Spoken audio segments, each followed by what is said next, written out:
ಸುಮಾರು 40 ವರ್ಷದ ಒಬ್ಬರು ಮಹಿಳೆ ನಮ್ಮ ಒಂದು ಅರ್ಜಿ ವಿಚಾರವಾಗಿ DSP ರಾಮನಗರ ಮುಂದೆ ವಿಚಾರಣೆಗೆ ಹಾಜರಾದಾಗ ಅವರ ಸ್ಟೇಟ್ಮೆಂಟಲ್ಲಿ ಒಂದು ಕಾಗ್ನಿಸಬಲ್ ಅಫೆನ್ಸ್ನ ಗಮನಕ್ಕೆ ತಂದು ಅದಕ್ಕೆ ಸಂಬಂಧಪಟ್ಟಂಗೆ DSP ಅವರ ಆದೇಶ ಮೇಲೆ ನಿನ್ನೆ ಕಗ್ಲಿಪುರ ಪೊಲೀಸ್ ಠಾಣೆಯಲ್ಲಿ ಕ್ರೈಮ್ ನಂಬರ್ 312/24 ಒಂದು FIR ಆಗಿದೆ. ಅದರಲ್ಲಿ RR ನಗರದ ಶಾಸಕರಾದ ಮುನಿರತ್ನ ಮತ್ತು ಇತರರು 6 ಜನ ಮೇಲೆ ಕೇಸ್ ರಿಜಿಸ್ಟರ್ ಆಗಿದೆ. ಕೇಸು ಭಾಳ ಸೆನ್ಸಿಟಿವ್ ಇರೋ ಕಾರಣದಿಂದ ಅದನ್ನು DSP ರಾಮನಗರ ಅವರಿಗೆ ಇನ್ವೆಸ್ಟಿಗೇಟಿಂಗ್ ಆಫೀಸರ್ ಆಗಿ ವಹಿಸಿ ಅವರೀಗ ಕೇಸ್ ತನಿಖೆಯನ್ನು ಕೈಗೊಂಡಿದ್ದಾರೆ. ಏನು ಕೋರ್ಟ್ ಆದೇಶಗಳಿದೆ, ಈ ಥರ ಸೆನ್ಸಿಟಿವ್ ಕೇಸಸ್ ಹೆಣ್ಮಕ್ಳಿಗೆ ಸಂಬಂಧಪಟ್ಟಂಗಿದೆ, ಅದರ ಪ್ರಕಾರ ನಾವು ಪ್ರಾಪರ್ ಪ್ರೊಸೀಜರ್ಸ್ ಫಾಲೋ ಮಾಡಿ ತನಿಖೆಯನ್ನು ಮಾಡ್ತೇವೆ.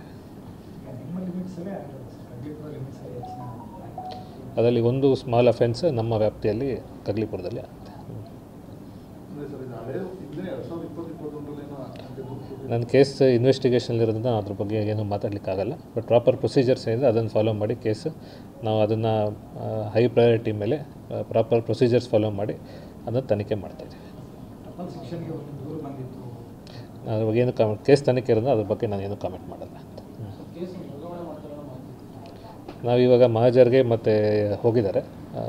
ನಮ್ಮ ಏನು ಪ್ರೊಸೀಜರ್ಸ್ ಏನಿದೆ ಅದನ್ನು ನಾವು ಫಾಲೋ ಮಾಡ್ತಾಯಿದ್ದೀವಿ.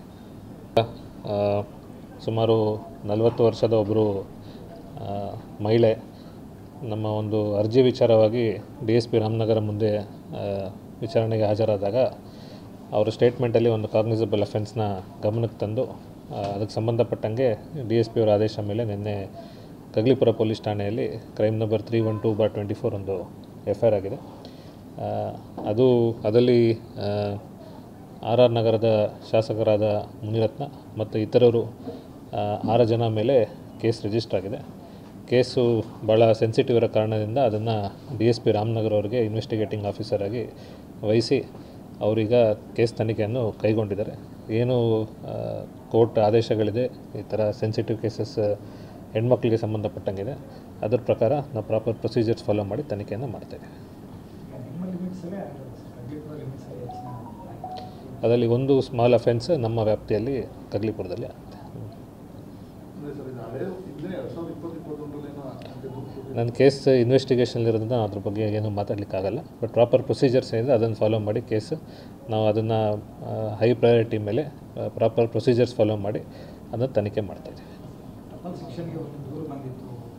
ಅದ್ರ ಬಗ್ಗೆ ಏನು ಕೇಸ್ ತನಿಖೆ ಇರೋದು ಅದ್ರ ಬಗ್ಗೆ ನಾನೇನು ಕಾಮೆಂಟ್ ಮಾಡಲ್ಲ ಅಂತ. ನಾವಿವಾಗ ಮಹಾಜರ್ಗೆ ಮತ್ತು ಹೋಗಿದ್ದಾರೆ. ನಮ್ಮ ಏನು ಪ್ರೊಸೀಜರ್ಸ್ ಏನಿದೆ ಅದನ್ನು ನಾವು ಫಾಲೋ ಮಾಡ್ತಾಯಿದ್ದೀವಿ.